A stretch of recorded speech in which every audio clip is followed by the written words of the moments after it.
It's a great privilege and honor for me to speak at ARP Church for the first time in my life. I bring greetings from ARP Churches Pakistan, which is a sister church of US ARP churches. Indeed, our relationship with one another is more than 100 years old now, because ARP Church Pakistan was established by US missionaries back in 1906. And your persistent, moral, spiritual, and financial support has indeed played a significant contribution to our lives, especially in establishing schools, mission hospital, church buildings, pastor houses, and providing all necessary assistance to promote indigenous leadership of ARP Synod Pakistan.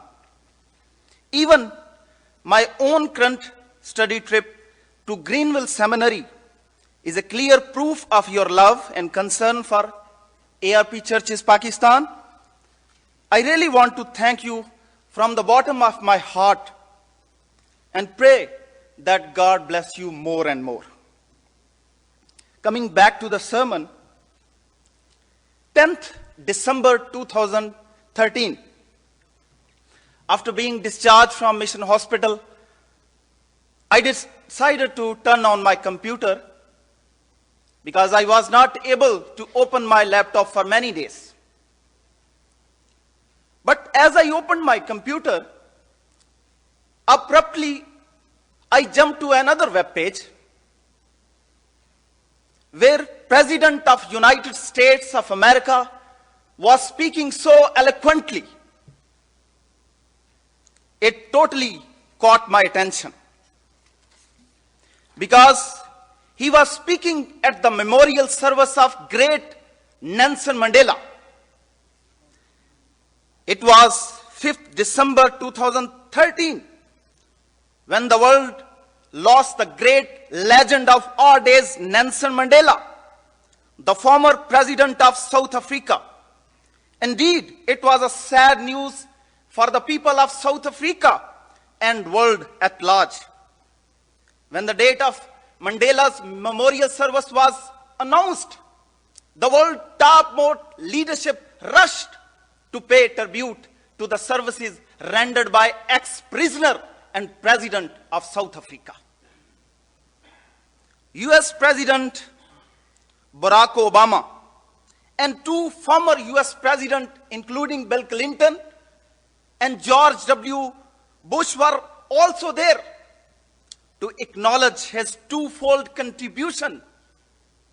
Firstly, because he fought for the right of its native black people, and secondly, because he announced reconciliation between white and black people right after his victory in the general election of his country. Folks, the world remember only to those who make some sort of a contribution to it. As Abraham Lincoln and Reagan contributed in the field of politics, Louis Pasteur and Fleming in medicine, Graham Bell in telecommunication, Martin Luther, William Farel, Martin Bucer, and Calvin at the time of Reformation.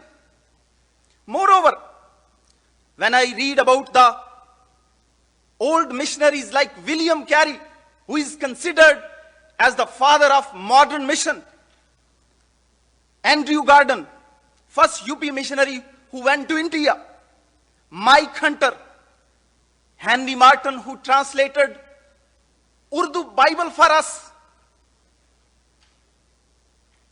and particularly about our pioneer ARP missionaries like Miss Anne, Mr. and Mrs. Runson. Those actually gave birth to ARP Church Pakistan. My heart fills with great joy and thanksgiving. I cannot help appreciating their eternal contribution made towards the kingdom of God.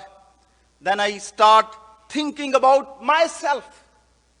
What is my contribution towards his kingdom? Why did God call me? What kind of a contribution He requires from me, from my family, from my church?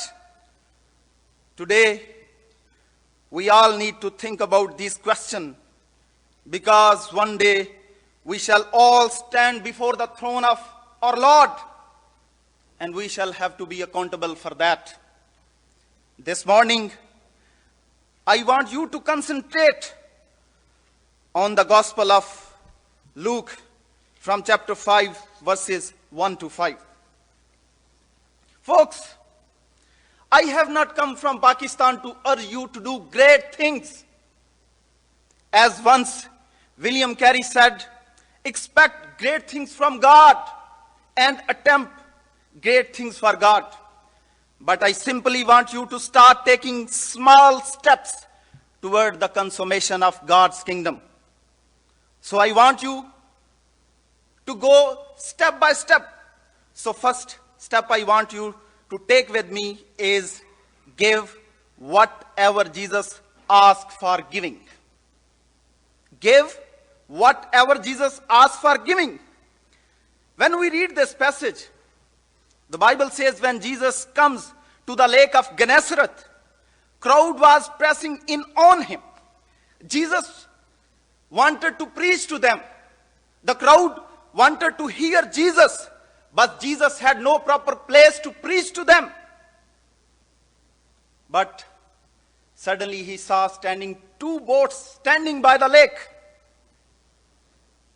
And Jesus stepped into Simon's boat. Then he asked to him to put out a little from the land. Have you ever noted this? Simon could have refused to Jesus to sit in his boat, but he doesn't do so. Moreover, he obeys whatever Jesus says to him. Folks, Jesus wanted to use his boat as a podium, as a lectern, as a pulpit to preach his very word. Apparently, it cost nothing to Peter if Jesus simply uses his boat for a temporary period of time. But at least here we see Peter's willingness, wholeheartedness, openness to allow Jesus to use his very boat. So whatever we have, if Jesus asked for giving, we should be ready to give to him. But most of the time we become so selfish. Our modern individualistic mindset holds us so strongly that we don't want to give or contribute anything. Like Simon's boat for a temporary period of time. And this is how we stop people to hearing God's word. So I want you to urge this morning to give whatever you can give. You can do it. It is a small step, and we have to take it. Brothers and sisters, remember, sometime God could ask for bigger things to do. As we see in the case of Abraham, although it was the toughest demand, but he was willing to sacrifice his only son. Remember Old Testament women like the widow of Zarephath, who helped Elijah by providing water and a morsel of bread. Later, Elijah prayed for her, and she was able to eat during the days of famine. Remember, Shunammite woman, she helped Elisha by fixing an apartment as a faith apartment at her house.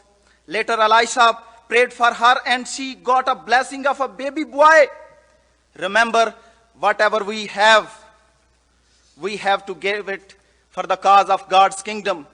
Every day we pray the Lord's Prayer and say, your kingdom come. But we don't want to give for his kingdom. All things belongs to him. So we should not waste any opportunity to contribute for the expansion of his kingdom. So we can contribute our time, our treasures, our talent for the extension of God's kingdom as Simon did by giving his boat. The second step which I want you to take with me is do whatever Jesus asked for doing. As we read this passage, the Bible says, and when Jesus had finished teaching, he said to Simon, put out into the deep, let down your nets for a catch. Here we see Jesus asking Simon to do something. It is indeed a twofold command or demand. But Simon was quite tired because he and his fellows toiled all night but gained nothing. Have you ever watched Jesus' movie? When Jesus and Simon were exchanging these words, Jesus says for doing, and Simon tells about his night-long failure. Please, if you get any opportunity to watch that movie, do watch. And try to watch the gesture passed by Jesus Christ to Peter. After seeing those gestures, he abruptly gets ready to respond to Jesus and he obeys.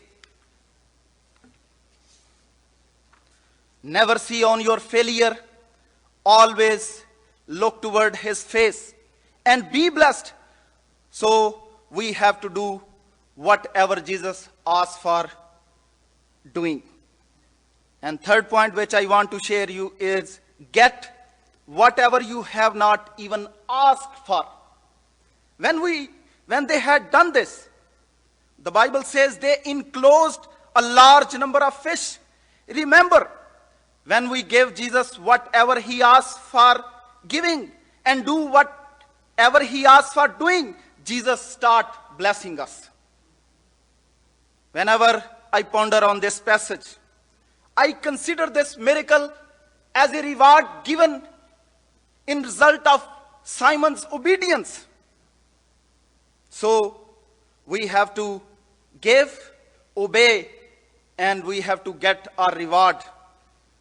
As Peter, as widow of Zarephath and Shunammite woman got it. Here I want to add that I am glad to know that your church has been supporting to different missionaries and ministries, including to Barnabas ministry. I really want to thank you all, particularly because Reverend Lishalnut has been so cooperative and diligent to raise support for my study affairs. Lishalnut and Barnabas ministry's contribution to my life is very significant. Brothers and sisters, always remember Jesus' word, give and you will be given. Paul quotes Jesus' words in Acts and says, it is more blessed to give than to receive. God calls us to do something for his kingdom, though he could do alone. But what a privilege we have. He wants to engage us so that we could become his co-partner for the extension of his kingdom. Let's start a partnership with God and see how God blesses us.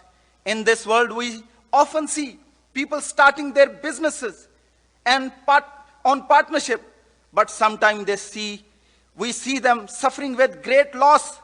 Brothers and sisters, contributing for the cause of God's kingdom and for his glory is the only partnership that can never take us into any loss, but profit only. 100% profit. Peter just gave his boat and got more blessing than he had ever imagined. Brothers and sisters, I strongly believe whatever we do for Jesus has its eternal value. And the last point which I want to share from this passage is confess whatever you have not confessed for your whole life. Brothers and sisters, this passage speaks something more. And we have to discover that reality. And this is most important thing. It is about the confession of Simon Peter. It says in verse 9, but when Simon Peter saw it, he fell down at Jesus' knees. And he, by saying, depart from me, for I am a sinful man. O Lord, brethren, we cannot please God by just giving something or doing something. The only thing that brings joy in heavenly realm is our repentance and faith in Jesus Christ. So in the end, I shall only say, it is good to give for his kingdom. It is better to do something for his kingdom, but it is the best if we repent from our sins and put our trust in Jesus Christ. This is the best contribution we can make it for his kingdom. It is the most precious reality than silver and gold of earth. If somebody sitting here regularly coming to the church, giving his or her offering, but had never a confession in his or her life, it is the right time for her, for him to say, I am a sinful man, woman, O Lord, I need you. I put my trust in you, Jesus, because you died for my sins on cross so that I could become the member of God's family. So, first confess, then give and obey, and then you will get your reward both in heaven and also in earth. God bless you.